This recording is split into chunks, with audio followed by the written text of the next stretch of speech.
hiduplah seperti mana kamu melihat Allah. Kalau kamu tidak mampu melihat, percayalah, yakinlah Allah sedang melihat. Jadi maknanya sekarang ni melihat Allah Ta'ala ni bererti kata lain adalah ingat Allah. Ingat Allah. Dan ingat Allah ni lah menjadi agenda kita sekarang. Kita nak ingat Allah. Alangkah malangnya hari ini Allah kata dalam surah Sajadah ayat 9, hakikatnya qalilan ma tashkurun, sedikit sangatnya ingat Allah. Summa sawwahu wa nafakha fihi min ruh ja'alakumus sam'a wal absara wal afidah qalilan ma tashkurun. Allah tiupkan roh dan jasad kita, di dalam jasad kita ni Allah bagi penglihatan, Allah bagi pendengaran, tapi sedikitlah yang syukur. Ini ingat Allah, syukur ni ada Allah. Kalau mula pun dah tak betul, agak-agak ujung-ujung memang kita boleh betulkan di pertengahannya, tapi kita bimbang tak betul di pertengahannya, perlukan kehancuran. Bimbang diingatkan dengan cara peringatan melalui ujian yang menyakitkan. Duit ni dunia. Bila dunia, sifat dia tinggal, sifat dia tipu, sifat dia fitnah.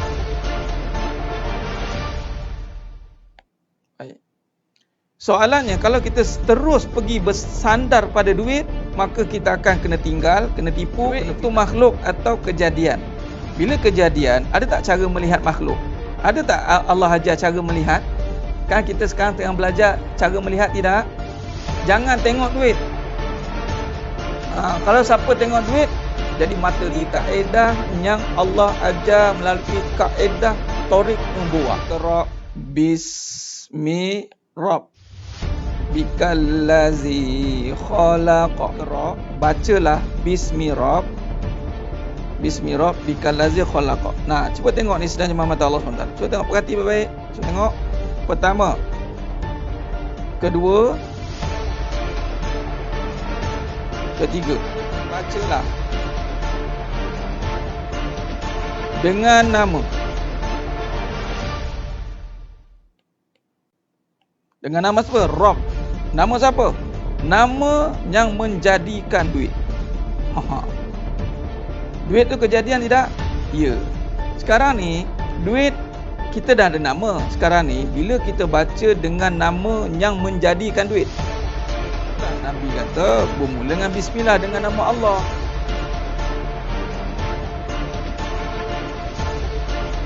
Baik, nama Allah ni lafzul jalalah. Itu anchor dia. Nampak? Bila dengan nama Allah, yang lebih khususnya apa? Khususnya adalah rezeki. Okey, pecahan lagi, kaya.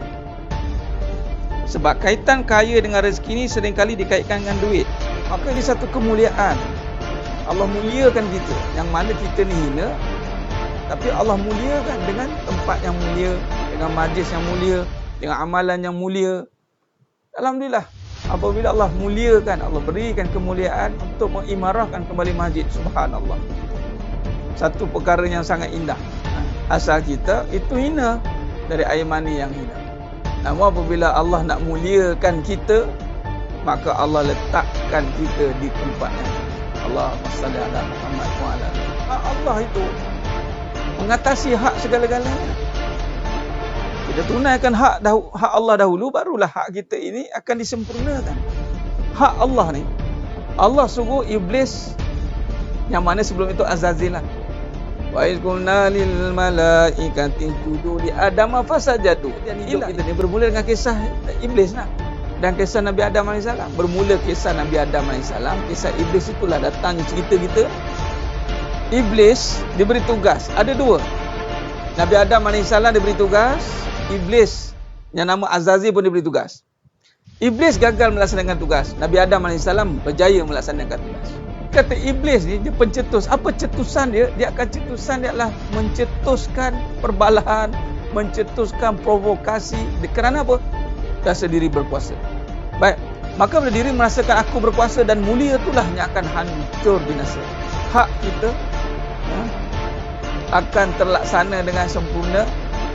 Memang, tak usah bimbang, hak kita memang macam-macam benda yang kita nak kat muka bumi ni, setelah kita menyempurnakan hak Allah terlebih dahulu.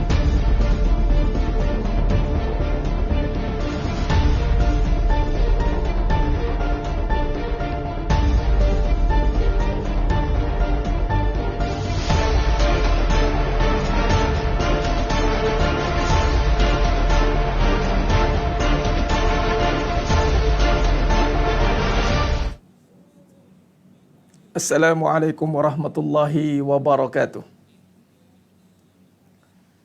Bismillahirrahmanirrahim. Alhamdulillah rabbil alamin wa bihi nasta'in ala umuri dunya waddin. Asyhadu an la ilaha illallah wahdahu la syarikalah wa asyhadu anna Muhammadan abduhu wa rasuluh. Allahumma salli ala Muhammad wa ala ali Muhammad. Rabbi yassir wa la tu'assir bi tammimil khair. Rabbi shrah li sadri wa yassir li amri wahlul 'uqdatam min lisani yafqahu qawli. Allahumma iftah alaina hikmataka wanshur alaina min khazain rahmatika ya arhamar rahimin.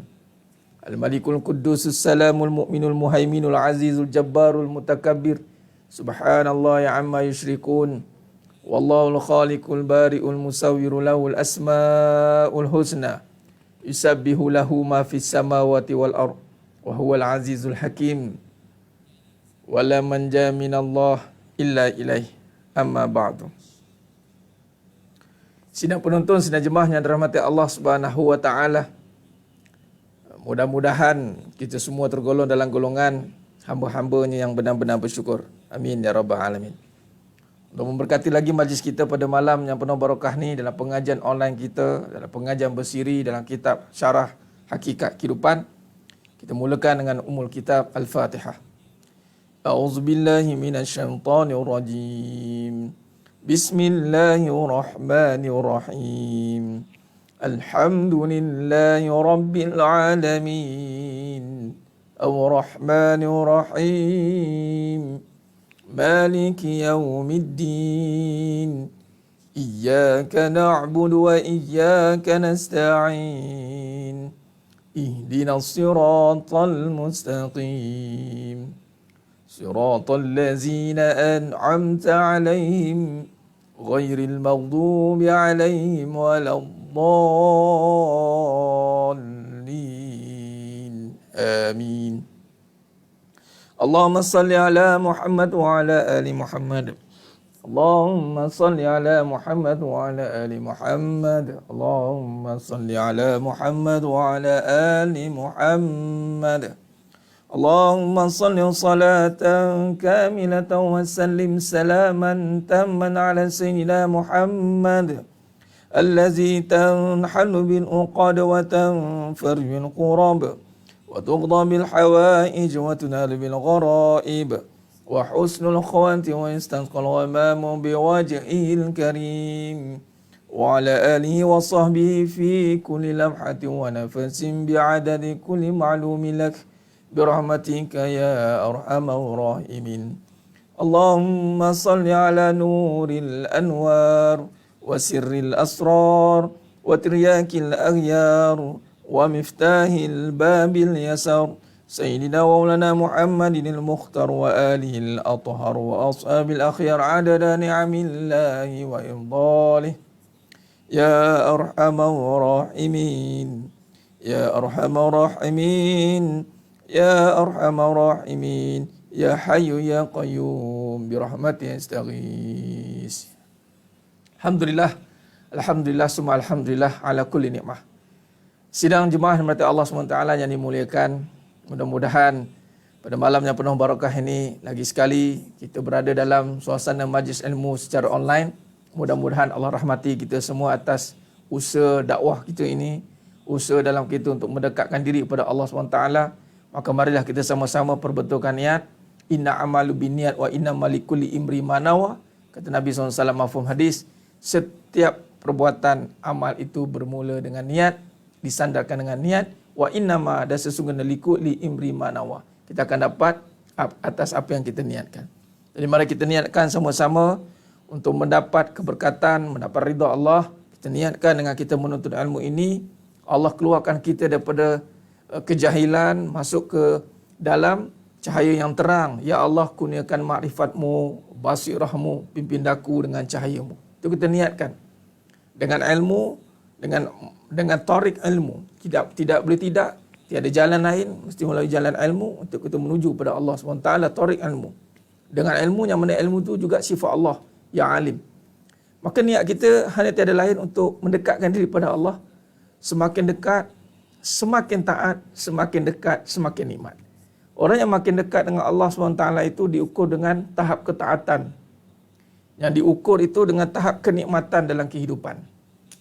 Sudah pasti orang yang dekat dengan Allah itu hidupnya bertukar menjadi nikmat.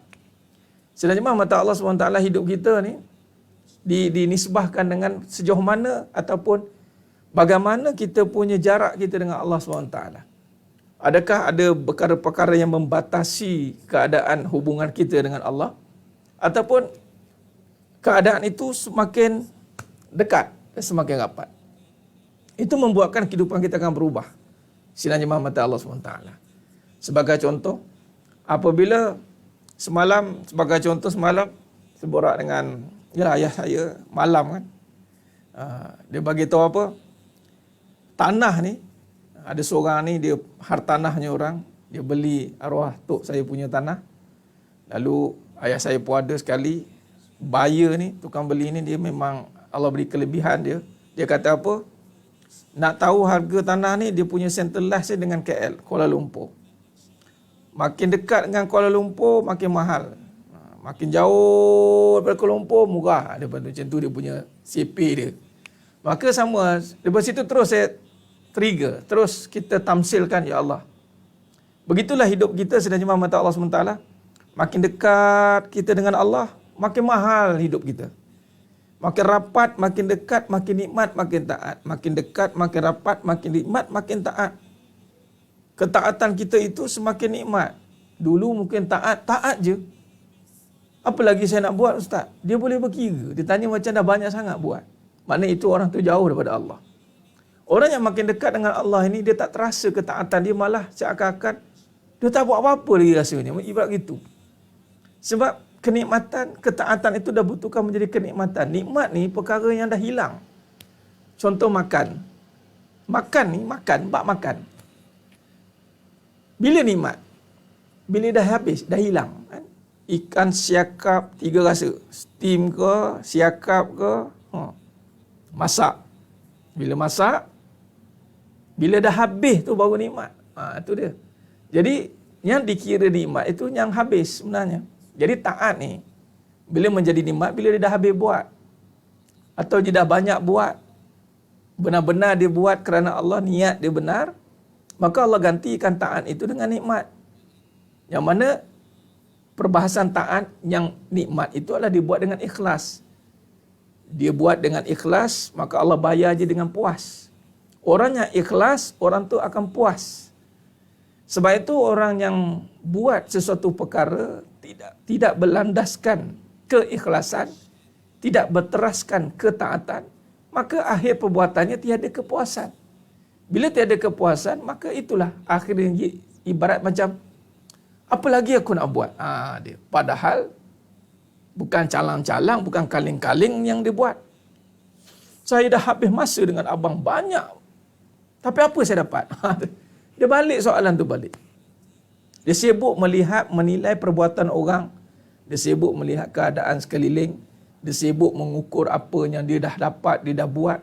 Dia lupa bahawa taat itu adalah nikmat yang tidak boleh diukur dengan perbuatan pun.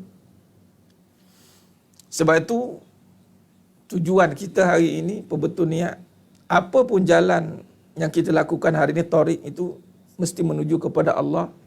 Ukurannya adalah semakin dekat, semakin taat, semakin nikmat.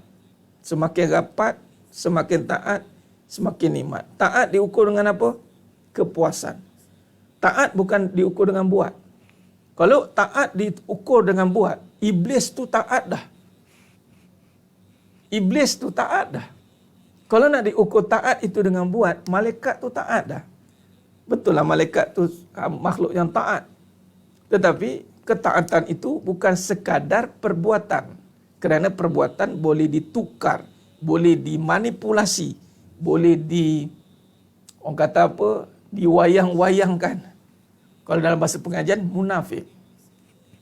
Jadi taat yang dimasukkan di sini adalah hatinya. Merasa puas dengan setiap amalan yang dilakukannya. Kerana mengharapkan ridha Allah. Setiap perbuatan yang dinisbahkan kepada Allah, sudah pasti habuannya Allah lah. Dia tak nak habuan dunia. Dia tak nak ada habuan dunia. Jadi kalau rumah tangga itu, contoh, kita nisbah contoh ya. Contoh, rumah tangga yang taat. Pasti rumah tangga tu puas. Pasti rumah tangga tu nikmat. Pekerjaan yang taat. Pasti pekerjaan itu akan nikmat. Hidup yang taat. Pasti hidup dia akan nikmat. Pasti. Sebab taat itu satu kerja hati. Taat itu duduk di hati. Hauna. Taat itu adalah takwa. Taat. Taat itu kerja hati. Taat itu kerja hati.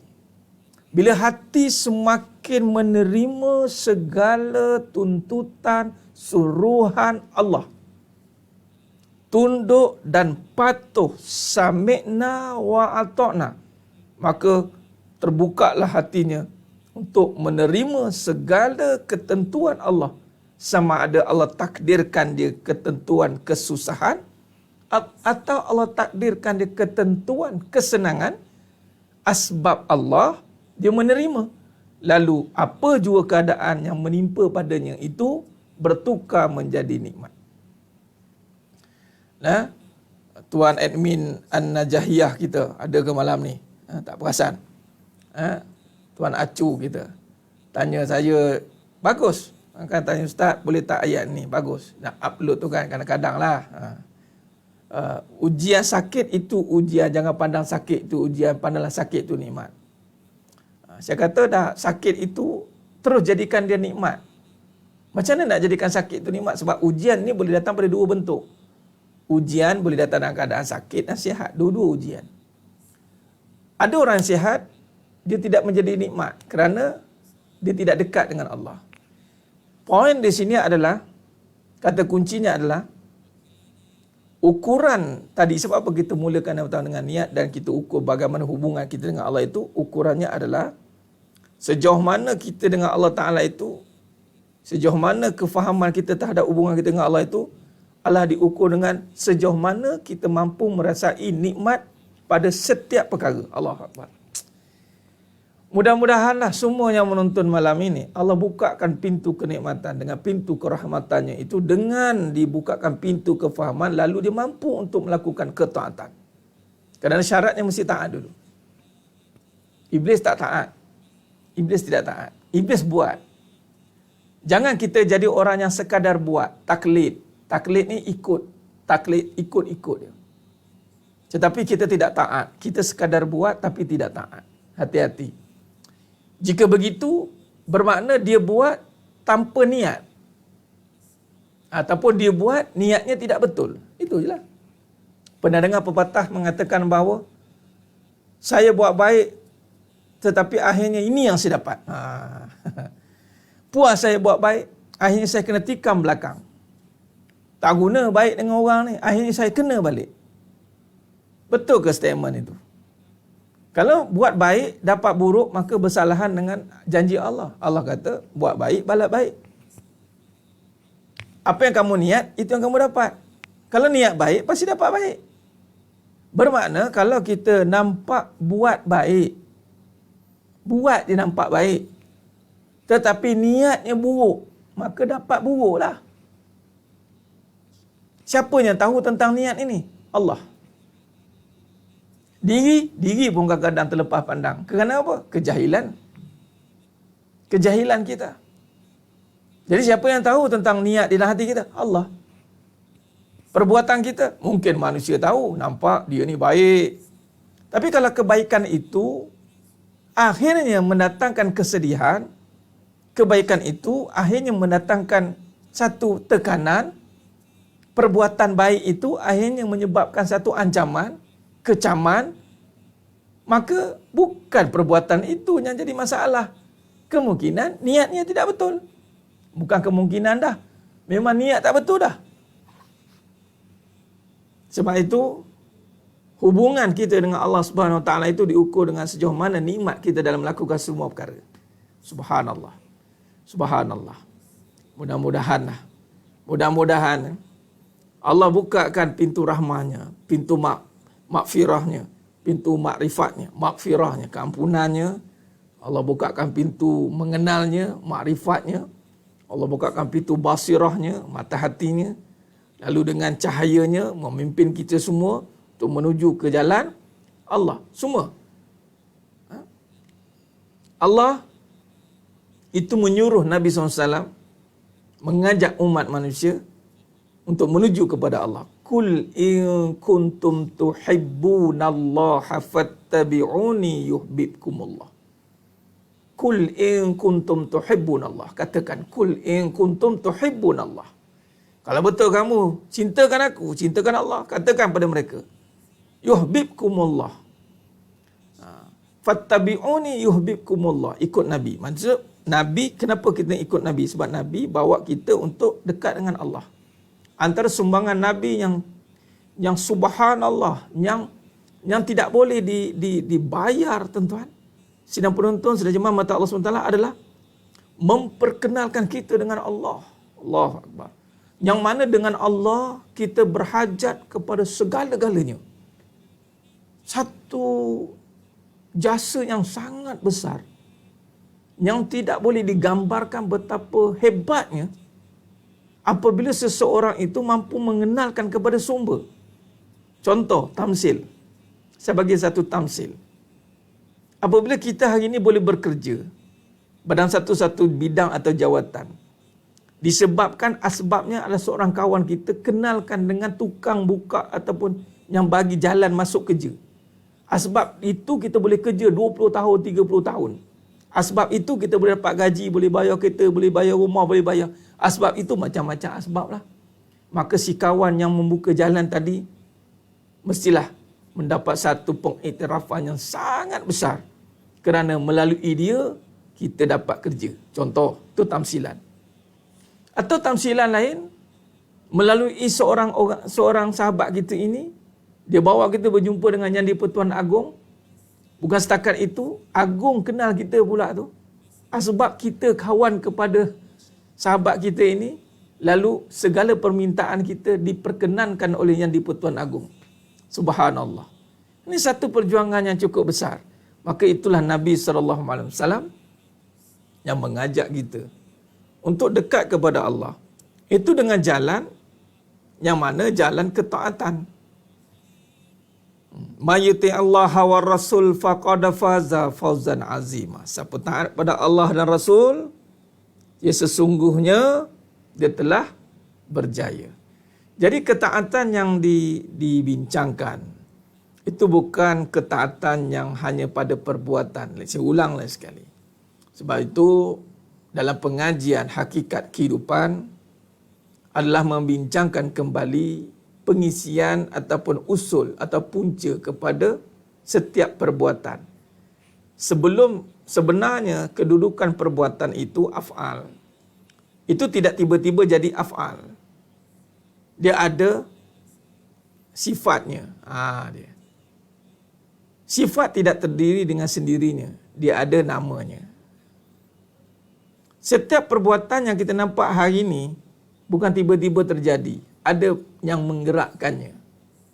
Maka di saat kita mampu mengembalikan setiap perbuatan pada empunyanya, maka sejauh itulah, seluas itulah kita akan mendapatkan dipanggil pertolongannya. Sebab semuanya itu mesti datang daripada satu punca, yakni Allah. La tataharraku zaratun biiznillah. Tidak akan bergerak walau sebesar zarah, melainkan dengan izin Allah.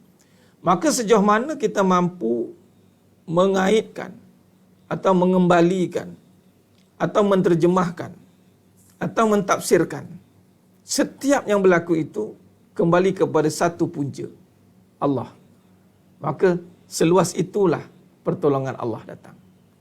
Nah, maka itu dinamakan ejen kebenaran. Alhamdulillah. Khair. Subhanallah.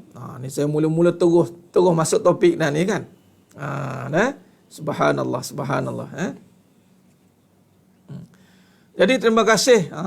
Acknowledge dulu semua sahabat-sahabat kita, jemaah-jemaah. Terima kasih kepada yang dah mengikuti saya malam ni. Alhamdulillah yang bersiaran. Subhanallah. Subhanallah. Nah, jadi pada malam yang penuh barakah ni, sidang jemaah mata Allah SWT, Saya akan buat satu kesimpulan dalam tajuk fatonah dalam kajian usaha dan masa. Malam ni kita buat satu khulasah kesimpulan tentang fatonah, kaitan usaha dan masa, dan saya nak kaitkan tentang sidik, amanah, fatonah. 3 usul besar di dalam kehidupan. Sebelum kita masuk ke tajuk akhir, iaitu tabligh, menyampaikan. Alhamdulillah, saya kira yang mengikuti pengajian ini dari awal, mudah-mudahan sedikit sebanyak mendapat sedikit sebanyak gambaran, penjelasan, sedikit sebanyak mendapat panduan bagaimana untuk menilai kembali kehidupan bersandarkan Thoriq Nubuwah. Yang baru mengikuti, tak usah bimbang, anda tidak ada ketinggalan pun, kerana setiap tajuk yang kita bincangkan, dianya ada kaitannya. Saya selalu akan kaitkan, kerana kesinambungan daripada satu tajuk ke satu tajuk ke satu tajuk itu adalah berentetan. Dia berkait. Dia ibarat tali yang bersimpul seperti tali anyaman itu. Dia tidak terputus. Malah ketika kita memahami keempat-empat prinsip kehidupan ini, maka dia menjadi satu, dipanggil seperti tangan ini, walaupun nampak terpisah jarinya, tetapi bersatu pada tapaknya. Itulah dia. Dia nampak terpisah tetapi dia bersatu pada genggamannya. Maka gitulah pengajian soft ini. Dia tidak terpisah. Walaupun kita sudah berada pada fasa yang ketiga, yakni fatonah, adakah kita sudah tidak boleh ulang pada yang pertama? Tidak. Sebenarnya, pada fasa yang ketiga ini, dia adalah memahamkan kita kembali pada fasa yang pertama dan kedua. Sidik dan amanah. Kefahaman kita pada sidik dan amanah itu akan memahamkan kita pada fasa fatonah. Itu dia. Jadi sekarang ni tumpu kepada ramai, kan bukan ramai lah, tapi ramai juga. Ialah melalui ujian kehidupan, macam Tuan Azrin Masni.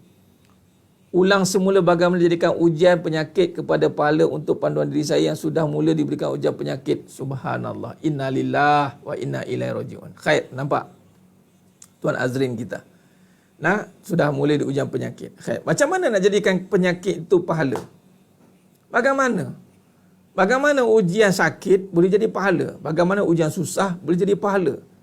Sedangkan kalau silap kita tafsirkan ataupun salah kita menyingkapi, kita menganggapi bahawa ujian penyakit itu bala. Dia bala ni. Contoh, kan? Ujian susah itu bala. Mungkin. Memang benar. Bagus, Tuan Azrin. Memang dalam pengajian hakikat kehidupan ini, kita cuba untuk menyingkapi, menyelami setiap keadaan yang berlaku dalam kehidupan kita itu, mesti ada hikmahnya, mesti ada asbab-asbab terjadinya sesuatu perkara. Baik. Maka kalau saya respon dulu dengan soalan ni, macam mana ni dikatakan penyakit itu membawa kepada pahala? Begini. Setiap perkara yang berlaku itu tidak dijadikan untuk sia-sia. Tak. Rabbana ma khalaqta hadza batila subhanaka faqina azabannar. Maka Allah jadikan sakit. Kalau Allah jadikan sakit tidak sia-sia. Kalau Allah jadikan tadi maknanya tidak sia-sia, maknanya sakit tidak sia-sia. Baik. Apa makna tidak sia-sia? Kerana melalui sakit memperkenalkan apa yang kita menanggung pada sakit ni, mudarat. Sakit itu datang bersamanya mudarat. Mudarat itu kalau tidak dirawat atau sakit tadi yang bersamanya mudarat, jika tidak dirawat dia akan jadi melarat. Okey, baik. Cuma di sini bagaimana bila kata Tuan Azrin kata tadi, bagaimana nak jadikan sakit jadi pahala? Jadikan sakit asbab untuk mengenal Allah. Jadikan setiap perkara yang datang dalam hidup kita ini sebagai thoriq ataupun asbab ataupun jalan untuk mengenal Allah. Sebab ini dijawab, disuruh oleh Allah dalam surah Al-Alaq ayat 1. Dan dijawab oleh Nabi SAW dalam Iqra' tu. Bismi rabbikal ladzi khalaq. Bacalah dengan nama Tuhanmu yang menjadikan sakit. Ada tak nama Allah yang menjadikan sakit? Ada. Apa dia? Dara. Sebab pada sakit itu ada sifat mudarat. Jadi, bagaimana keadaan sakit itu datang, maka ingatlah mudarat. Maka ketika kita ingat mudarat, lalu kita ingat kepada Allah, maka setiap perkara yang membawa ingat kepada Allah, pahala. Maka ingat kepada Allah. Lalu kita rawat dulu iman kita supaya iman kita tidak terganggu. Lalu kita jawab dengan begini. Ya Allah, tiada mudarat pada sakit, mudarat hanya pada Allah. Kembalikan mudarat itu pada Allah. Ya Allah, tiada mudarat pada sakit, mudarat hanya pada Allah. Bila sakit, tiada mudarat, ada lagi sakit, sihatlah. Bila pada sakit, Allah angkat mudarat, ada lagi sakit, tiadalah sakit. Bila sakit, tiada mudarat, bermakna sihatlah. Nah, saya tulis dulu sekejap. Saya tulis. Allahumma salli ala Muhammad wa ala ali Muhammad. Khair. Bila kata sakit, saya respon dulu soalan sekejap. Itu ada sifat mudarat. Sakit ni syariat. Allahumma salli ala Muhammad.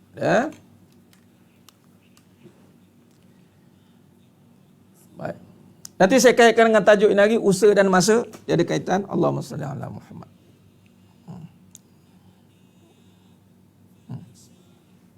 Baik. Sakit ini syariat. Mudarat ini hakikat. Sebab apa hakikat? Tak nampak.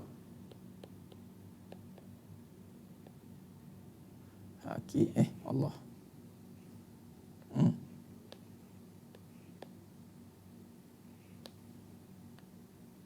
Okey, faham baik-baik faham baik-baik. Baik. Perhati baik-baik, insya-Allah. Bismillah, tengok. Okey. Ini hakikat. Baik.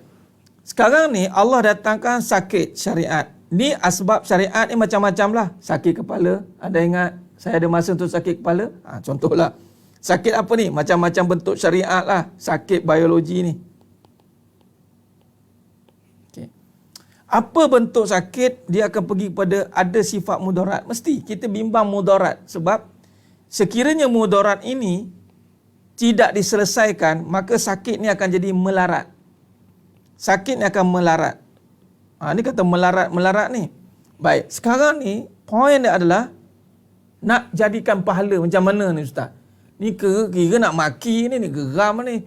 Sebab memang sakit itu kalau tidak dibawa dengan iman, malah time sihat pula kita lalai, lara. Time sakit jadi azab pun jangan main-main. Dia. Sebab sebelum sakit sihat. Kan Nabi kata, sihat sebelum sakit. Jadi waktu sihat, kita buat maksiat. Waktu sihat, kita buat jahat. Allah bagi sakit, melarat. Allahu Akbar. Tu kita takut. Tapi tak apalah. Bila kita sakit, kemudian kita dengar ilmu. Maknanya Allah nak bagi ingat, mudah-mudahan waktu sihat adalah taat-taat yang kita buat menyebabkan ketika sakit kita dapat ilmu. Itu makna Allah nak tolong lah tu. Sebab ada orang sakit, dia dah tak mau dengar ilmu-ilmu ni dah. Aku tak mau dengar lah ilmu-ilmu ni, nak ngajar-ngajar aku lah. Aku tengah sakit. Kau tahu? Kau apa tahu? Dia makin marah. Keluar dia punya perangai, dia punya sifatnya out of control. Rupa-rupanya ada membela. Keluar juga saka, langsui, kuntilanak, semua keluar. Sebab tu jangan main-main. Kadang-kadang ada orang sakit berubah perangai, kita pelik. Yang sakit badan dengan hati-hati sakit sekali. Nampak? Sebab setiap yang datang, dia ada dua serentak. Syariat, hakikat. Baik, berbalik dengan tadi Tuan Azlin. Maka jadikan asbab setiap yang datang itu adalah untuk mengenal hakikat. Yang ini mengenal Allah. Maka kembalikan. Ketika mudarat, ini dikembalikan kepada Allah. Sebab mudarat ni ada nama. Sakit ni tak ada nama Allah. Sakit-sakitlah. Tapi di mana nama Allah? Nama Allah duduk kat mana? Kat mudarat ni. Sakit bukan nama Allah. Sakitlah. Itu sakit nama benda. Sakit nama benda. Nama Allah kat mudarat ni. Dara. Dar. Ya dar. Bismillahilladzi la yadurru ma'asmi syai'un fil ardi wala fis sama wa huwas sami'un alim. Nah, baik. Bila kata dar, ini sifat Allah, maka iman jawab tiada mudarat pada sakit. La, nafikan. La ilaha illallah. La, tiada sifat ni, tiada sifat mudarat pada sakit. Mudarat ada pada illallah, Allah.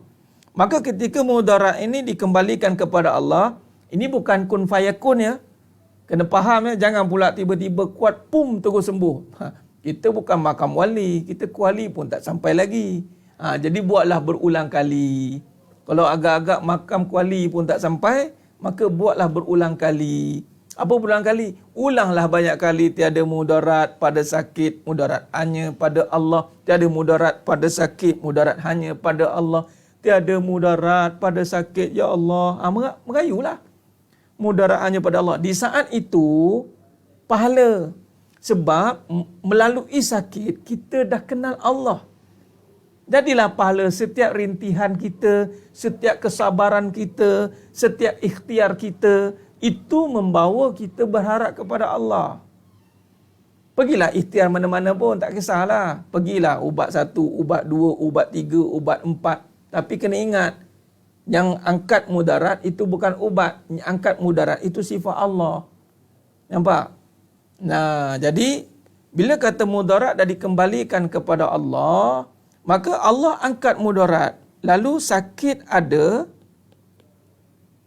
Ada lagi mudarat? Mudarat tiada.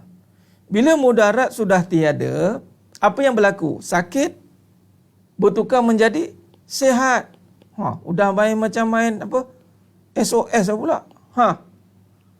Mudarat tak ada. Kan? Bila dah sakit tak ada mudarat, maka apa yang berlaku? Sihat. Jadi bila dapat sihat, jadikanlah taat, janganlah buat maksiat. Ketika Allah dah angkat mudarat, maka jangan lupa daratan. Jangan lupa daratan lah. Allah dah bagi sihat. Oh, sihat. Ke sana ke sini balik dia. Kulu gile. Dulu waktu sakit, ya Allah, berazam nak pergi masjid. Ya Allah, rindunya dengan masjid. Bila sihat, bukan ke masjid, pergi panjat bukit. Pergi puncak sana, pergi puncak sini. Pergi market sana, pergi market sini. Pergi tempat mana-mana nak pergi. Oh, melepas geram dia. Oh, banyak tempat ni tak shopping ni, banyak tempat ni tak pergi piknik ni. Allahu Akbar. Kita bimbang, Allah kata, oh, kau nak sihat untuk suka-suka je. Okey. Kalau Allah bagi balik sakit sekarang. Hati-hati. Hati-hati. Baik, sidang jemaah mata Allah SWT. Baik, kalau kaitan dengan tajuk kita malam ni, ada kaitan ya. Saya nak buat kesimpulan, usaha versus masa. Ni kaitan juga ni.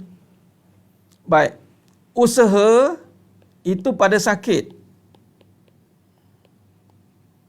Apa usaha pada sakit? Buatlah pencegahan. Macam berlaku sekarang lah COVID. Usaha tidak? Ya, usahalah nak mencegah penyakit. Penjarakan sosial. Pakai hand sanitizer. Pakai mask. Pakai topi keledar. Macam-macam pakailah. Tapi, masa ni bagaimana? Adakah dengan usaha ini mampu mengawal masa? La. Masa tidak boleh dikawal oleh usaha. Anda berusahalah sehebat mana pun, tetap masa yang mengungguli segala-galanya. Sekarang ni saya baca komen kan. Saya baca komen yang dekat KKM tu. Sampai ada orang cakap macam ni tau. Orang kita, orang Melayu kita, orang Islam kita. Sampai bila lah nak habis katanya. Kejap satu sekarang naik balik sampai perkataan sampai bila ni keluar daripada mulut orang beriman, hati-hati. Orang beriman dia tidak boleh berkata sampai bila aku nak macam ni. Jangan, hati-hati. Sampai bila saya nak kena uji macam ni? Sampai bila? Jangan, kerana dia telah masuk zon yang dia tiada daya sebenarnya. Dalam pengajian Fatonah, kita menekankan tentang masa, yang mana masa ni sepatutnya menjaga taat. Taat kat sini. Di saat kita makan ubat, pada masa yang sama kita kena taat. Kita tidak boleh mengatakan, oh, makan ubat sihat. Belum tentu makan ubat sihat. Belum tentu. Sebab, sampai bila, kenapa Ustaz? Sebab dia mula meragui. Dia ingat usaha dia itu boleh kontrol. Dia dah mula meragui. Dia ingat usaha dia itu boleh memberi kesan kepada penyembuhan. Sampai bila ni tak sembuh-sembuh? Saya dah usaha macam-macam. Maka dia meletakkan bahawa usaha dia itu menguasai masa. Dia ingat masa dia itu sudah dipenuhi semuanya. Anda yakin masa anda sudah dipenuhi dengan taat? Anda yakin masa anda itu digunakan untuk ingat Allah? Atau banyak buang masa? Itu dia, berhati-hati. Tengah sakit gigi, tiada mudarat pada sakit, mudarat hanya pada Allah. Tu, ulang balik. Pegang kat gigi tu selawat Allahumma salli ala Muhammad wa ala ali Muhammad. Pegang. Tiada mudarat pada sakit gigi, mudarat hanya pada Allah. Macam tu ya. Allahumma salli ala Muhammad wa ala ali Muhammad. Khair.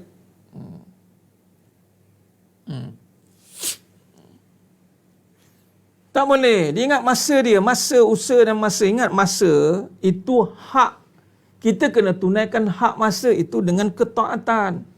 Makan ubat lah. Belum tentu makan ubat terus sembuh. Sembuh bukan pada ubat. Sembuh pada masa.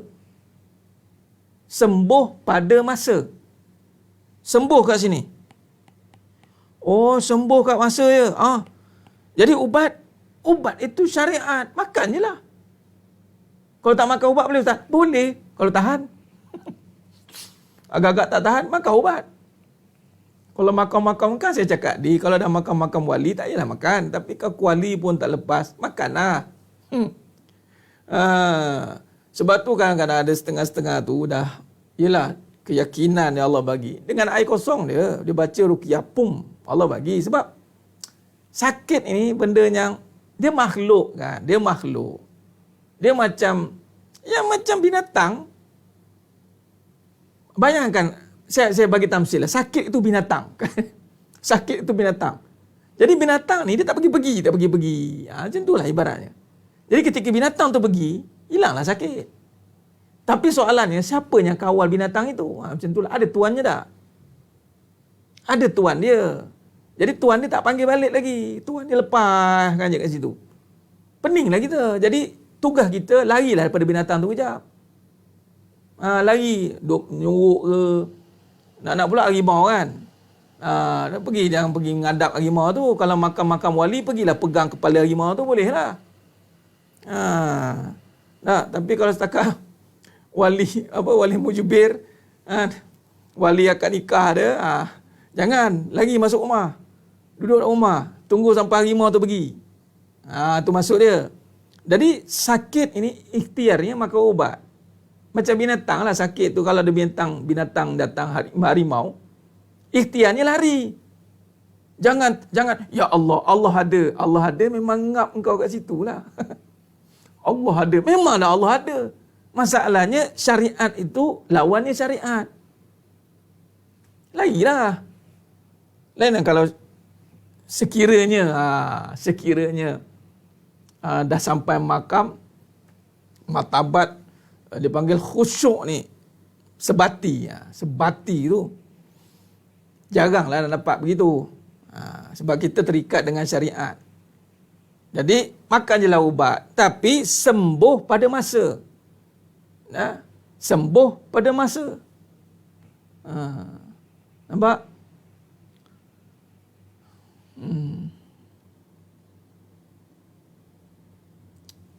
Bila pada masa, ya benar Tuan Bob.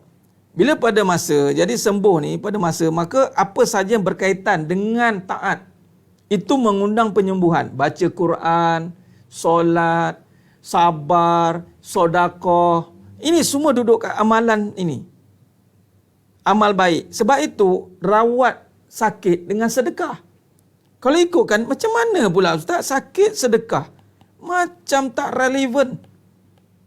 Memanglah kalau fikir akal, memanglah tak relevan. Tapi sedekah ini kan untuk taat. Bila kita taat, apa yang kita dapat? Kita akan dapat apa saja perkara yang manusia tak boleh bagi. Kita nak sembuh kan? Jadi kita gunakanlah sedekah ini, tawasul dipanggil. Kita gunakan asbab amal soleh kita ini, Allah angkatlah perkara yang ubat tak boleh angkat. Ubat ni hanya ubat. Dia hanya syariat saja. Sekadar nak hilangkan sakit syariat. Tapi mudarat dia tidak boleh hilang dengan ubat. Habis Ustaz, orang yang tak kenal Allah pun boleh sihat. Allah ni kan maha pengasih, maha penyayang, pemurah. Maha pemurah, maha pengasih. Jadi orang tu kenal tak kenal, Allah bagi juga. Macam orang yang berharta terlajak duit ni, duit dah banyak. Dia tak kenal orang pun dia bagi je. Ambil bagi. Duit banyak sangat ni. Bagilah, saya tak perlu kenal pun siapa. Ni saya bagi duit ni kat awak ni. Saya ada 1 juta. Awak tolong agih-agihkan kat semua orang. Orang macam ni dia perlu kenal ke siapa yang orang nak bagi? Tak perlu pun. Dan perlu ke orang yang dapat duit itu kenal siapa yang bagi? Tak perlu pun. Sebab dia ada banyak duit. 1 juta duit. Nak bagi? Bagi? Nampak? Jadi, bila kata bagi, orang yang dapat pun tak perlu kenal siapa yang bagi. Orang yang bagi tak perlu kenal siapa yang dapat. Itu tamsilannya begitu. Jadi, berbalik dengan tadi.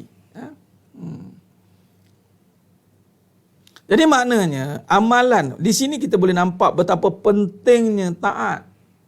Taat akan membantu untuk menjaga masa. Ihfazillah yahfazka. Allah katakan, jaga Allah, Allah jaga kamu. Sekarang ni, masa ni, kita tak banyak jaga masa, kita banyak jaga usaha. Betul tak? Kita sibuk nak sihat. Kita sibuk nak sihat, tapi tak sibuk nak taat. Allah Ustaz. Yalah. Yang macam saya cakap lah, sibuk nak suami, tapi tak nak taat. Sibuk nak isteri, tak nak didik. Sibuk nak duit, tak nak sedekah. Sibuk nak berjaya. Nak berjaya Ustaz, berjaya. Tak nak solat. Orang Jawa kata, cannot brain. Sebab semua yang kita hajat duduk pada taat ni, bahagian sini, bahagian kanan ni.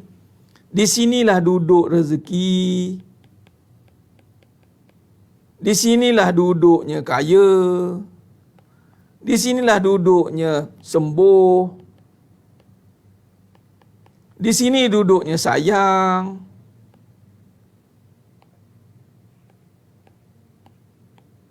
Kita minta rezeki, minta kaya, minta sembuh, minta sayang, tetapi tak nak buat apa yang Allah suruh.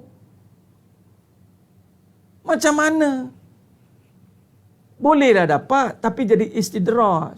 Nanti Allah bagi juga, tapi jadi istidraj. Jadi bersyukurlah sakit. Senanglah Ustaz cakap syukur sakit. Yelah, saya bercakap, adalah juga Allah izinkan melaluinya. Sakit syukurlah. Sebab daripada sakitlah kita taat kan. Daripada sakit kita belajar taat, betul tidak? Cuba tengok COVID. Time kita munajat dulu, time bila? Time sakit betul-betul kan, time PKP kan. Time PKP tu yang dah nak masuk 3 bulan tu, dah kelabu mata, dah duk kira siling dah tau. Alah, nak buat apa dah ni? Dah tersesak ni. Apa kita buat? Kita munajat. Masing-masing satu masjid Selangor munajat. Semua munajat. Di situlah berazamnya nak pergi masjid. Nampak dah tangga-tangga masjid tu dah mula kelihatan. Ya Allah rindunya masjid. Ya Allah menggapai-gapai tu. Di situlah kenalnya jemaah. Di situlah kenalnya doa. Di situlah kenalnya pengharapan.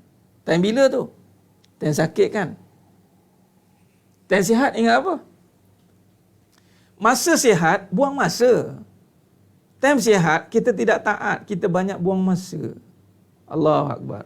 Ni saya cakap dekat orang kat Zimbabwe, dekat Pasir Benengung, kampung Pasir Dua Putih. Dan Nabi SAW kata, mafhum hadis, manusia ini banyaknya lalai dengan sihat dan lapang. Bukan dengan sakit. Saudara kita, ialah yang baru-baru ni kan, Lebanon. Allahu Akbar. Allahu Akbar. Saya sampai tak terupload nak tulis pasal Lebanon tu. Sebab saya tengok, subhanallah. Inna lillahi, inna lillahi. Setiap video yang dikongsikan tentang letupan itu, semua mengatakan Allahu Akbar. Allahu Akbar. Betul tidak? Kita tengok pun Allahu Akbar. Allahu Akbar. Betul tidak? Tuan-tuan, sinar jemaah mata Allah SWT. Cuba flashback balik time sebelum meletup. Atau sebelum kita ditimpa musibah. Kita sebut apa? Banyak sebut apa? Oh, really nice. Oh, amazing. Lagi? Oh, sebut apa? Mulut kita sebut apa time kita sihat? Kadang-kadang inilah satu masa kita ni. Kita tak gunakan untuk ya abna Adam tafarruq li'ibadati. Allah katakan, wahai anak Adam. Hai cucu cici anak Adam katanya. Tafarruq li'ibadati. Luangkan waktumu, masamu untuk ingat aku. Li'ibadati. Dan biasa waktu senang kita lupa lah. Memang senanglah kita lupa.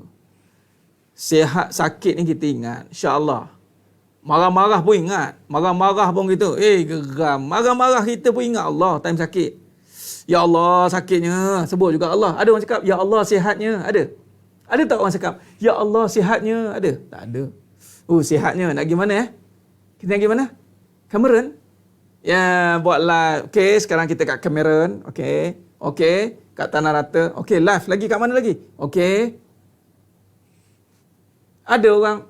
Ada orang jumpa orang banyak duit ni. Dapat banyak duit jumpa Tok Guru. Ya Allah. Tok Guru duit banyak ni. Takutnya. Ya Allah. Ke? Bila tak ada duit pun datang. Ya Allah. Tolong doakan saya. Tolong doakan saya bisnes jadi balik.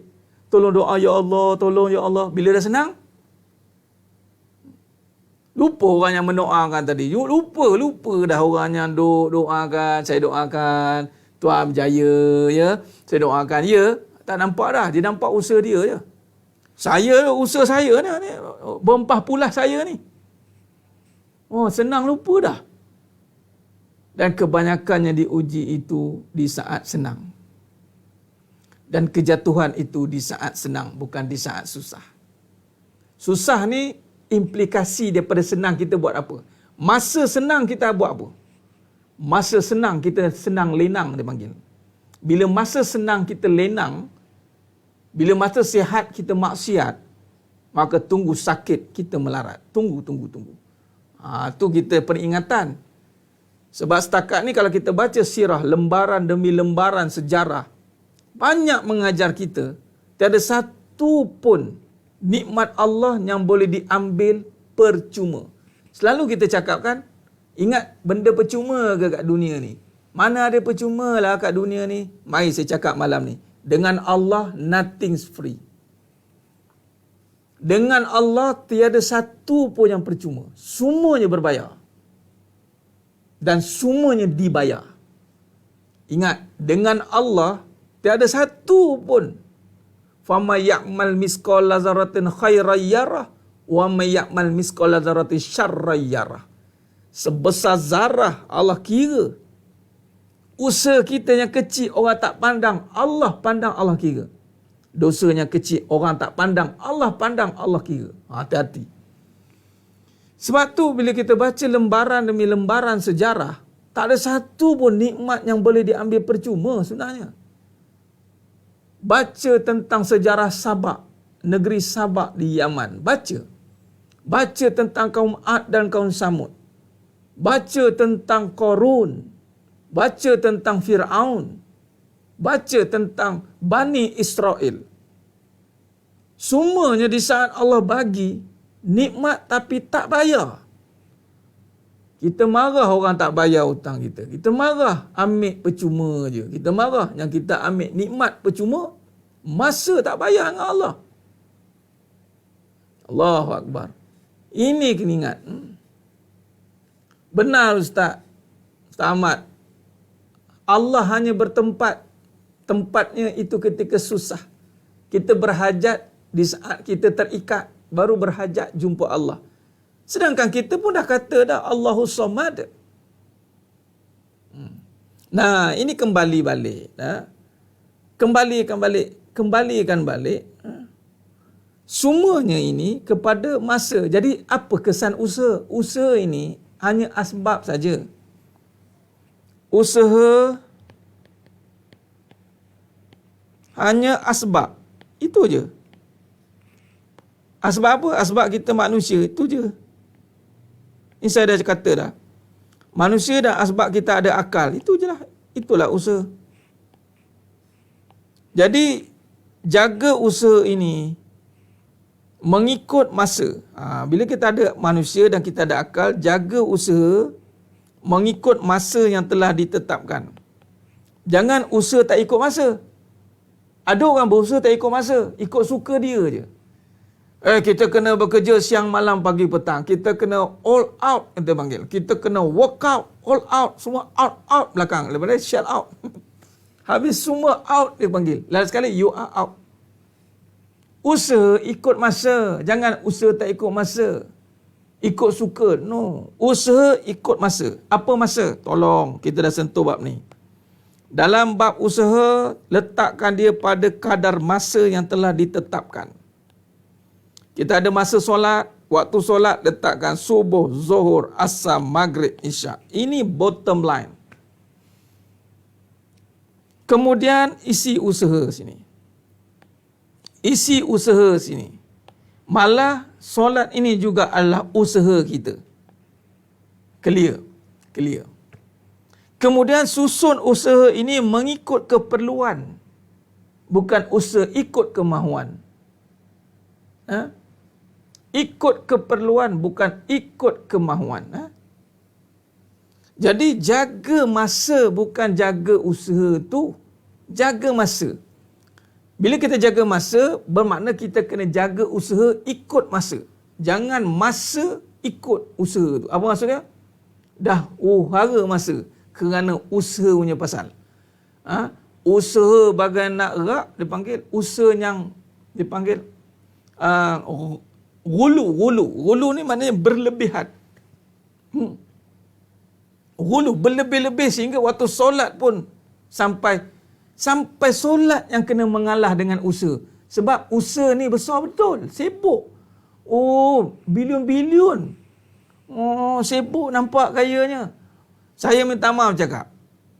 Yang lebih bilion-bilion itu para sahabat. Sayyidina Uthman bin Affan radhiyallahu anhu. Kalau setakat tak boleh challenge harta macam Sayyidina Uthman bin Affan radhiyallahu anhu, tak boleh challenge harta macam Sayyid Abdul Rahman bin Auf radhiyallahu anhu, kalau tak boleh challenge harta sebagai Sayyidina Abu Bakar Siddiq radhiyallahu anhu, jangan kata sibuk, I'm busy.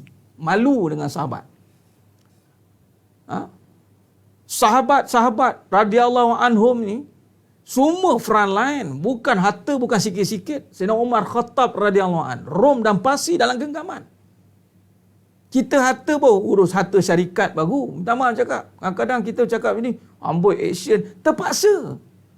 Sebab baru urus usaha yang baru sikit dah nampak hebat.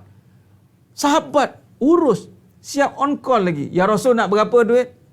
Okey, Abdul Rahman bin Auf bagi 20 ekor unta penuh dengan syarat dengan harta-harta untuk berperang. Sekali sedekah 100 juta. Sekali sedekah. Ini kita sedekah tengok bajet. 2.5% pun nak lari tag. Subhanallah.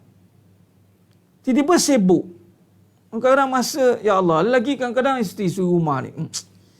Saya cakap dengan mula naik dia punya rang, dia punya... Kita kena faham benda-benda macam ni. Kita kena faham bahawa usaha kita ni kecil di sisi Allah. Allah boleh buat kun fayakun. Tapi di mana masa kita dengan Allah? Mana? Kita besarkan usaha kita. Kita tak besarkan masa kita dengan Allah Subhanahu Wa Taala. Sayyidina Khadijah radhiyallahu anha itu masanya memang dengan Nabi SAW. Bila kita tengok bisnes nampak Sayyidina Khadijah radhiyallahu anha. Jangan tengok Khadijah radhiyallahu anha pada susuk bisnesnya, tengok pada taatnya. Jangan kaitkan. Saya kalau cerita dalam bab Ummahatil Mukminin, saya takkan kaitkan isteri Nabi dengan harta. Sebab Nabi tak pernah pairingkan isteri Nabi dengan harta. Orang perempuan jangan kaitkan dengan harta. Orang perempuan kaitkan dengan taat. Taatnya Sayyidina Khadijah radhiyallahu anha itu daripada ada harta licin. Taatnya. Jangan cerita ada harta tu. Harta kait dengan lelaki. Harta jangan kait dengan perempuan. Wallahi, Nabi tak nak kaitkan isteri Nabi dengan harta-harta. Tak ada. Nabi berbangga dengan Sayyidina Khadijah radhiyallahu anha bukan kerana harta pengorbanan, tetapi Nabi berbangga dengan Sayyidina Khadijah radhiyallahu anha itu kerana menerima manusia yang pertama terima kalimah la ilaha illallah Muhammad Rasulullah. Itu isteri Nabi. Manusia yang pertama. Mana tak bangganya Nabi? Kita, isteri kita yang pertama nentang kita. Contoh. Abang. Saya kenal lah abang siapa? Contoh. Baru sekarang lah dengar hakikat kehidupan lah, mulalah nak syarah-syarah agama. Abang dulu macam mana? Kena cantai macam tu. Zas. Terdiam kawan. Yelah, baik. Ya Arif. Patik terus. Sebab bentara beta dah bersuara. Patik diam. Tengok. Sayyidina Khadijah radhiyallahu anha. Itu taatnya sampai sanggup bagi tulang belulangnya. Sampai kata kat Nabi, ya Rasul, di saat orang lain tak terima ajaran ni, ingatlah aku bersama kamu. Subhanallah. Di saat orang lain tak percaya Nabi, Sayyidina Khadijah radhiyallahu anha percaya pada Nabi. Di saat kaum kufar Quraisy mengatakan Nabi majnun, Sayyidina Khadijah radhiyallahu anha relax. Dia terima. Tak. Bayang tak? Ini ketaatan, bukan pada harta. Nabi pun dah berharta. Jangan ingat Nabi miskin. Nabi umur, saya nak bagi tahu, Nabi SAW umur 25 tahun, Nabi dah ada duit dah. Nabi umur 25 tahun buat hantaran kepada Sayyidatina Khadijah radhiyallahu anha. Ada yang kata 20, ada yang kata 10 ekor unta. 10 ke 20 ekor unta buat hantaran. Purata seekor unta sekarang 6 ke 7 ribu, tak silap saya lah. Ada berani buat hantaran, kahwin lagi sekali, tengok 70 ribu sekali bagi. Nabi umur 25 dah jadi ambassador. Jangan downgrade. Kadang-kadang Nabi miskin kahwin dengan Khadijah. Jangan. Nabi tu susuk mulia. Saya cerita Nabi, letak Nabi di tempat yang lebih tinggi daripada Sayyidina Khadijah radhiyallahu anha. Bukan Nabi mulia sebab Sayyidina Khadijah radhiyallahu anha. Nabi mulia dah sebab Rasul dibantu oleh Sayyidina Khadijah radhiyallahu anha. Menguatkan lagi perjuangan. Tu maksud dia. Nah, Allahumma salli ala Muhammad wa ala ali Muhammad. Jadi sedang jemaah mata Allah SWT berkaitkan balik kepada usaha kita. Jadi mari kita renung balik dalam topik akhir fatonah ni. Kadang-kadang kita nak perbetulkan balik gerak langkah kita. Kita nak perbetulkan balik kita punya syariat kita. Maka jaga balik pada hakikat. Yang ni masa. Jaga masa, jaga masa, jaga masa. Jangan jaga usaha. Habis tak biar je usaha. Tak, jaga masa, automatik usaha terjaga. Orang yang jaga masa, automatik usaha terjaga. Orang jaga usaha belum tentu jaga masa. Belum tentu jaga masa. Orang yang jaga usaha belum tentu jaga masa. Orang jaga masa sudah pasti jaga usaha. Sebab orang yang menjaga masa, dia menjaga ketaatan. Mana mungkin orang yang taat, orang yang mensia-siakan usaha dia. Mana mungkin orang yang taat dia mensia-siakan isterinya. Mana mungkin orang yang taat dia mensia-siakan tanggungjawab. Mana mungkin orang yang taat dia menzalimi, segala mengkhianati. Tidak. Tapi orang yang menjaga usaha mungkin boleh jadi dia akan mengkhianati. Dia membiarkan isterinya. Biarlah tak ada masa dengan isteri. I'm busy. I'm busy. Bang, ni Shopee. Isteri pun. Ni Shopee ada sale. Abang busy lah benda-benda macam ni. Kamu beli sendirilah. Shopee pun. Isteri pun sabar je lah. Sebab tu nak kena ada duit sendiri. Suami tak ada masa nak dengar kita punya demand ni. Isteri pun cari duit sendiri supaya dia boleh bershopee sendiri. Contoh, bang nak tanya sikit bang, ada kekeliruan lah. Apa perbezaan tentang nafi? Apa bang? Hati saya tak yakin. Abang tak ada masa lah nak explain macam ni. Boleh tak? Kamu buka online lah, abang sibuk lah. Abang sibuk. Abang buat benda ni demi masa depan kamu tahu. Tu, ini mengkhianati namanya. Sibuk menjaga usaha sehingga terabai masa. Isteri-isteri pun sama. Bini pula minta maaf. Isteri-isteri pun sama. Kadang-kadang sibuk jaga usaha sehingga terabai masa. Abai masa. Sampai suami yang bang, baru suami nak telefon. Baguslah abang telefon nak bagi tahu. OT. Tu malam ni bawah tu semua bukan telefon dah, SMS sekarang. Bukan SMS, WhatsApp. Semua dah ready bang. Ada kalau abang tak masak, abang pergi order je lah. Macam-macam ada. Kung Fu Panda ada, apa Panda, macam-macam bang. Tambah abang saya tak sempat lah. Busy. Allahu Akbar. Jadi sidang jemaah mata Allah SWT. Jaga usaha nak ubah seseorang tapi ini masa yang dipandat. Jaga masa. Tuan Ilyas, jangan jaga. Sekarang ni satu kan, jaga masa. Usaha terpelihara, bukan jaga usaha. Jangan usaha nak ubah, ya betul. Silap baca. Jangan usaha nak ubah seseorang, betul. Kita tak ada usaha nak ubah seseorang. Kita tak mampu nak ubah seseorang. Tetapi dengan berkat masa yang kita jaga, lalu usaha yang kita berikan itu mengikut kadarnya, maka perubahan akan berlaku. Sebab tu kalau kita rujuk kepada surah Al-Asr. Wal asr innal insana lafi khusr illa alladhina amanu. Nampak tak? Dalam surah Al-Asr,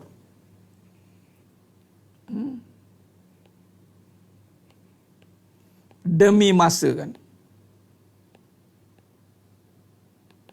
Surah ini benar-benar menyatakan tentang penjagaan masa, bukan pancul datang kerja. Kadang masa dia pancul makan kerja, pancul meeting, pancul klien. Nampak pancul benda je. Allahu Akbar. Masa ni, cuba tengok Allah kata, semua rugi. Mari kita telitikan. Siapa rugi? Semua. Illallazi, kecuali amanu. Siapa amanu ni? Beriman. Baik, beriman ni kategori macam mana? Beriman.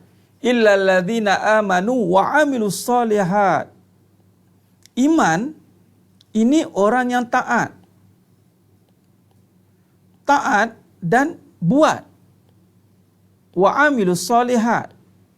Ni nama taat ni yang masa tadi. Nampak tak? Taat dulu, baru buat. Nampak? Taat dulu baru buat. Illalladzina amanu wa amilus solihat. Malah buat pula, bukan buat-buat, bukan suka-suka buat. Buat ikut watawasaw bil haqq, ikut benar. Ikut kebenaran. Nampak dia punya step dia. Ikut kebenaran. Dan sabar. Tunggu hasil. Sabar. Sebab semua ni bukan di bawah kekuasaan kita. Nampak? Sabar. Taat, buat pula amal yang baik. Wa amilus solihat, amal soleh. dan kebenaran dan sabar. Nampak tidak?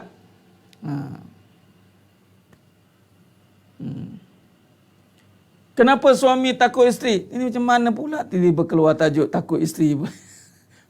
Sebab suami tak didik isteri, takutlah. Takut ini apabila dosa. Suami pun takut suami, isteri pun takut suami. Takut dosa, takut kaitan dengan dosa. Takut berkaitan dengan dosa.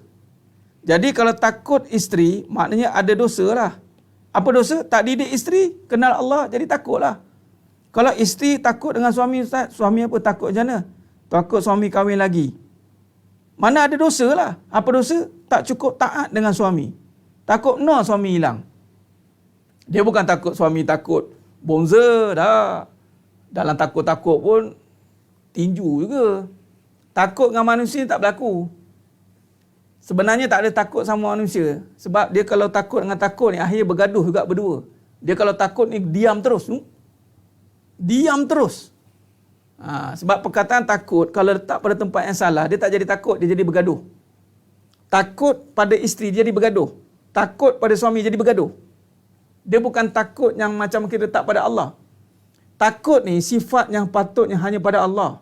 Sebenarnya tak ada istilah takut dengan makhluk. Orang yang kata takut dengan makhluk ni, dia akan bergaduh. Perkataan takut tu, takut suami kahwin lagi, bergaduh. Mana ada takut suami kahwin lagi, dia happy go lucky kat situ, tak ada. Takut dengan suami, mana ada takut dengan suami, bergaduh dengan suami.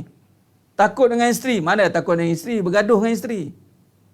Nah, suami tak didik isteri, isteri tak taat suami. Takutlah tu. Allah campakkan ketakutan pada makhluk yang membuatkan pergaduhan. Nampak? Suami kena buat muka bengis baru isteri takut. Tak ada tuan Faiz Osman, tak. Ketakutan tak ada pada makhluk. Tak. Buatlah muka bengis macam mana, dia lagi benci, dia menyampah. Dia akan bergaduh nanti.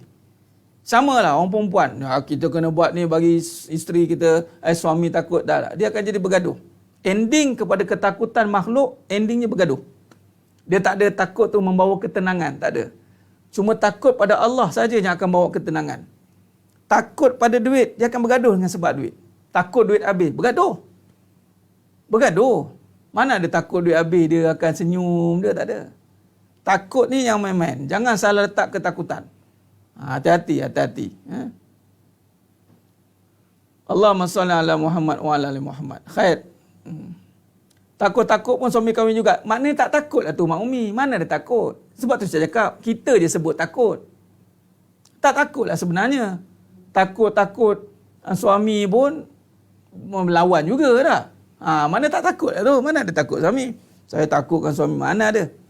Sama juga dalam takut-takut Allah pun buat juga dosa.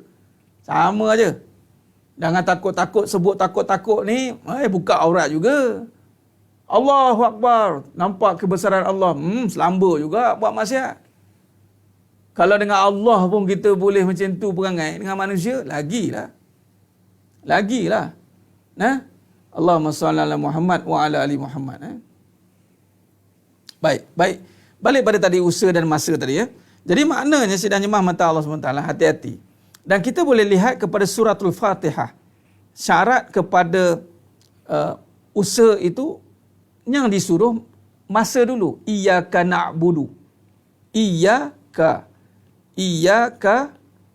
na'budu. Wa iyyaka nasta'in.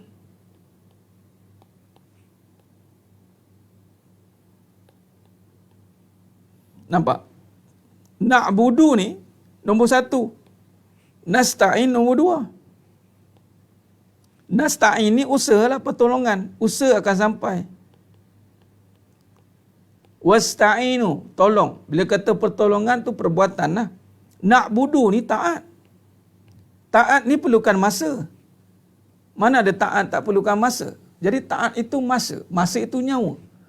Nah, Allahumma salli ala Muhammad wa ala ali Muhammad.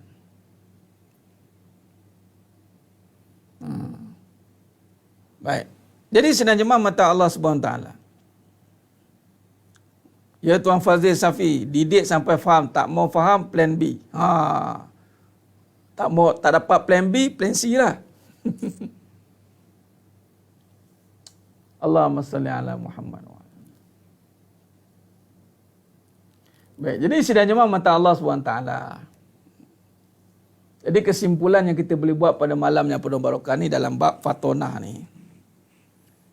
Kita ada 3 fasa, sidik, amanah, fatonah.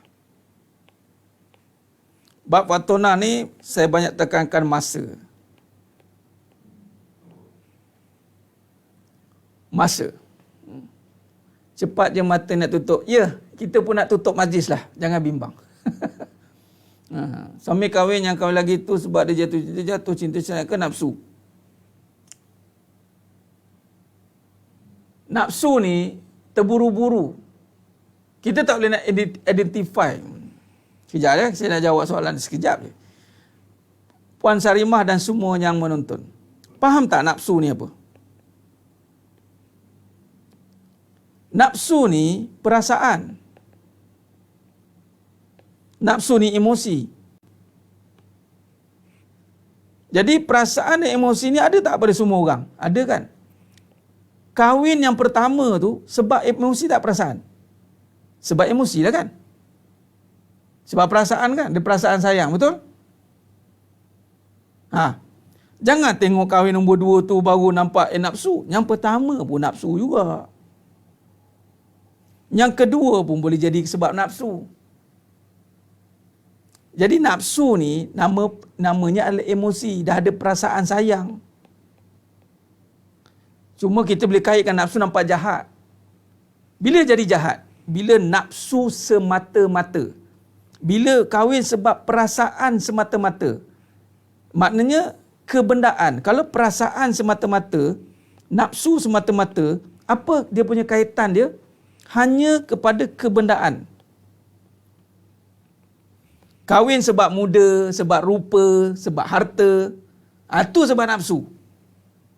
Kahwin mula-mula muda tu, seorang-seorang tak tengok lain. Sebab rupa lah, sebab dia. Pun sebab nafsu, bukan sebab Allah. Kalau sebab Allah, mula kahwin taat dah. Mula kahwin dah bawa dah pasangan pergi masjid, kenal Allah, baik yang kita belajar ma'rifatullah. Tak ada. Nak honeymoon mana? Nak bawa nak makan apa? Cakap, I belanja. Nak apa? Cakap. Jangan kaitkan nak kahwin 2 je nafsu. Kahwin 1 pun nafsu. Hati-hati. Kahwin 1 pun nafsu.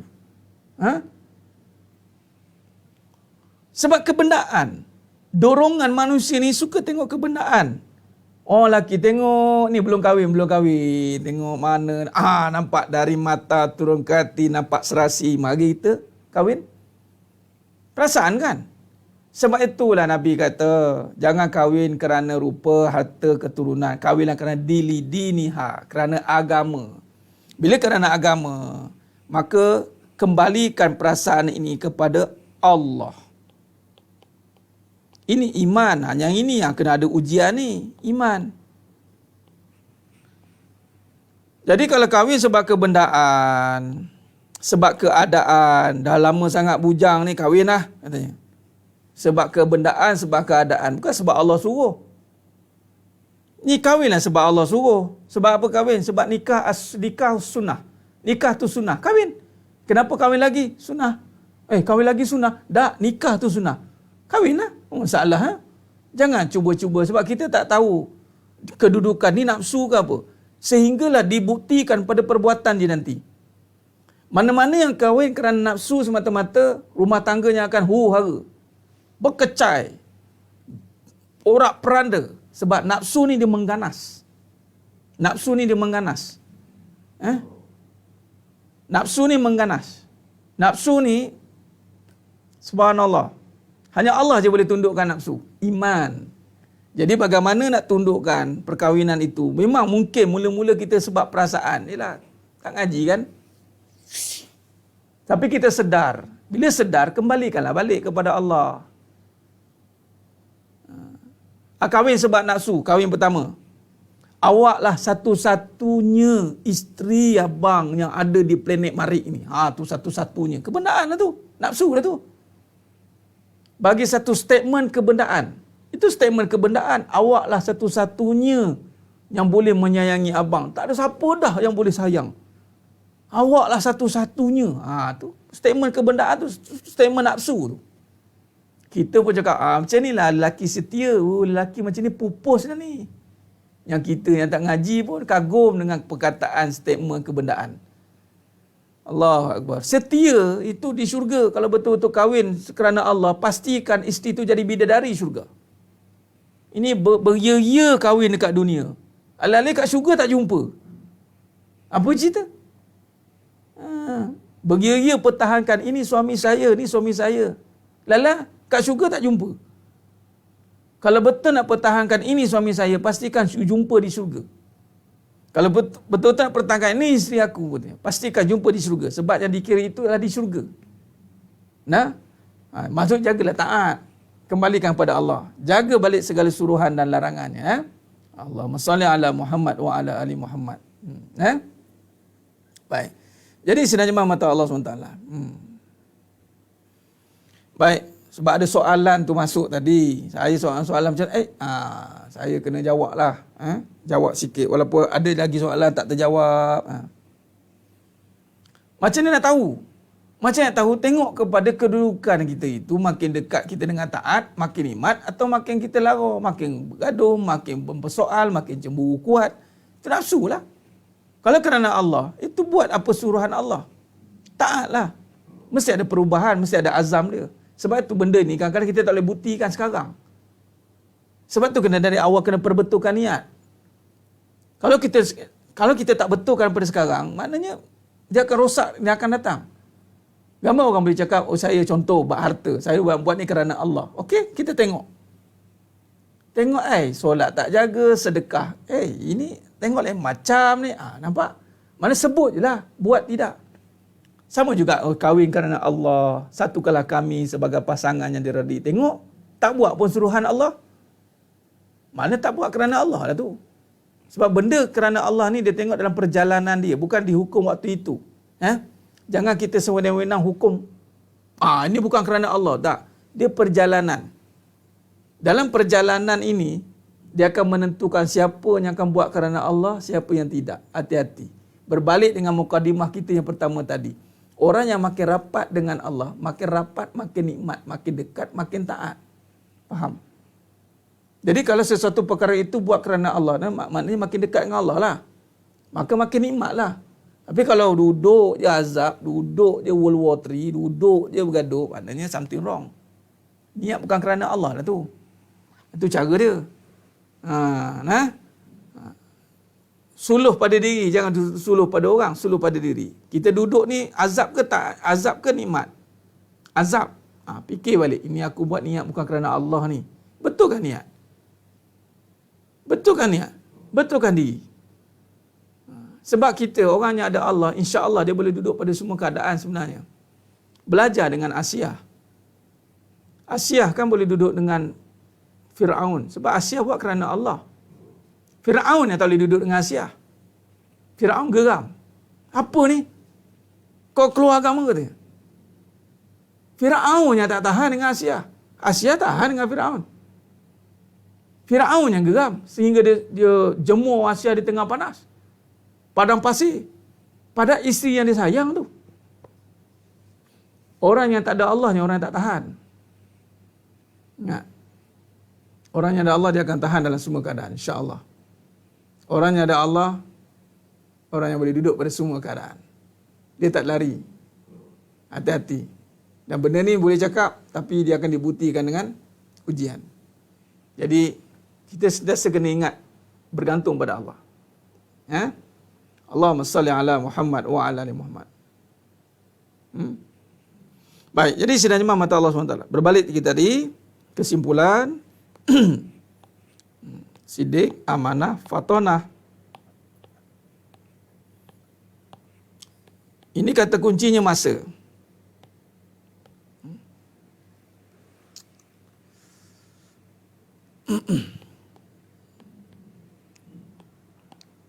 Dan dua ini, bila kata ini mengenal, ini siddiq dan amanah, ini membawa kepada yang mana kalau kita lihat pada peringkat amanah dan siddiq ini membawa kepada kefahaman dalaman. Bila fahaman dalaman kita ini terhadap tentang kehidupan yang bersandarkan nama Allah ini, maka barulah kita boleh bagi masa untuk Allah. Kalau siddiq amanah ini tidak dibangunkan dengan mengenal, maka kita takkan bagi masa kepada pemilik, kan? Takkan. Sebab tu dia berkait. Dan masa ini juga terkait dengan sunnatullah. Dari sebab itu pada fasa siddiq panjang, kan? Fasa siddiq panjang. Fasa amanah ni lebih pada lihat Allah. Akan lihat ni ihsan, ni ihsan. Fasa amanah ni ihsan. Beribadahlah seperti melihat, hiduplah seperti melihat Allah. Kalau tak, yakinlah Allah lihat kita. Jadi kita tidak kesoranganlah kalau kita susah. Jadi janganlah lupa Allah. Dekatkan diri dengan Allah. Allah pandang kita. Allah sentiasa ada dengan kita. Jadi bagi masa untuk Allah. Memang masa milik Allah pun. Masa memang untuk Allah. Jadi masa tu, macam kita dah bincang tadi, yang diletakkan pada ketaatan, usaha ikut masa tadi. Berikan, usaha tapi kena ikut masa. Kalau masa solat, masa kerja. Kalau masa makan.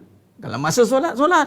Jangan time, ataupun masa main, masa solat. Masa belajar masa belajar. Dah kelang kabut. Kalau saya cakap dengan pelajar macam tu lah. Ini mana masa kamu ni, saya cakap. Time main pun main, time belajar pun main, time makan pun main. Contoh. Cuba bagi masa. Ikut masa yang telah ditetapkan. Setiap masa ada ketetapannya.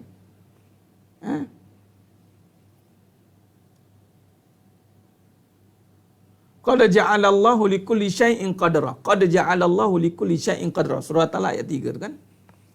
Apabila kita teliti pada masa, maka insya-Allah Allah akan mudahkan usaha kita. Jaga masa.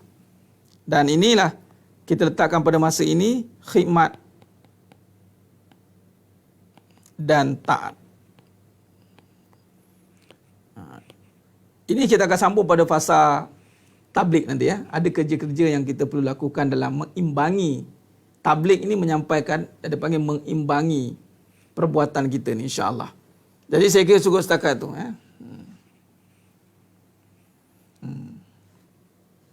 Allahumma salli ala Muhammad wa ala ali Muhammad. Khidmat dan taat, ini kita akan sambung pada fasanya keempat, tabligh. Ada perincian dia.